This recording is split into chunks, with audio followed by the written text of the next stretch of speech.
তরমুজ খেতে ভালোবাসেন না এমন মানুষ কমই আছে। গ্রীষ্মের অন্যতম লোভনীয় ও সুস্বাদু ফল হল তরমুজ।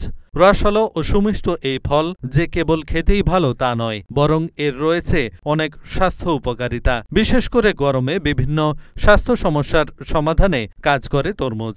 আমরা সবাই তরমুজ ভালোবেসে খেলেও এর বীজ কিন্তু ফেলে দেই, অথচ এর বীজেরও রয়েছে অনেক উপকারিতা, যা জানা থাকলে এরপর থেকে আর তরমুজের বীজ ফেলে দেবেন না। তরমুজ খাওয়ার পর এর বীজ ফেলে দেবেন না, কারণ তরমুজের বীজ আমাদের শরীরকে অনেক রোগ থেকে দূরে রাখে। উপকারী এই বীজে বিভিন্ন ধরনের উপাদান পাওয়া যায়, যা কোষ্ঠকাঠিন্য থেকে হৃদরোগ পর্যন্ত অনেক শারীরিক সমস্যায় ভীষণ উপকারী। তবে এই বীজ সঠিক উপায়ে খেতে জানতে হবে। তরমুজের বীজে থাকে আমাদের শরীরের জন্য প্রয়োজনীয় অনেক পুষ্টি উপাদান, যেমন protein, iron, copper, zinc, magnesium এবং ভিটামিন B9 এর মতো ভীষণ দরকারি উপাদান পাওয়া যায় তরমুজের বীজে। এখানেই শেষ নয়, আপনি যদি প্রতিদিন তরমুজের বীজ খান তবে আপনার সুগার লেভেলও থাকবে নিয়ন্ত্রণে। সেই সঙ্গে পেটের সমস্যা বা হজমের সমস্যা থাকলেও তা দূর করতে খেতে পারেন তরমুজের বীজ।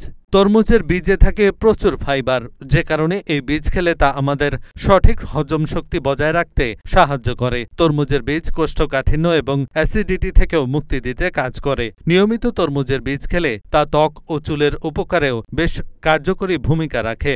যাদের চুল পড়ার সমস্যা রয়েছে তারাও তরমুজের বীজ খেতে পারেন, কারণ এটি চুল পড়ার সমস্যাও দূর করে সহজেই। এহসানুল হক, ঢাকা পোস্ট।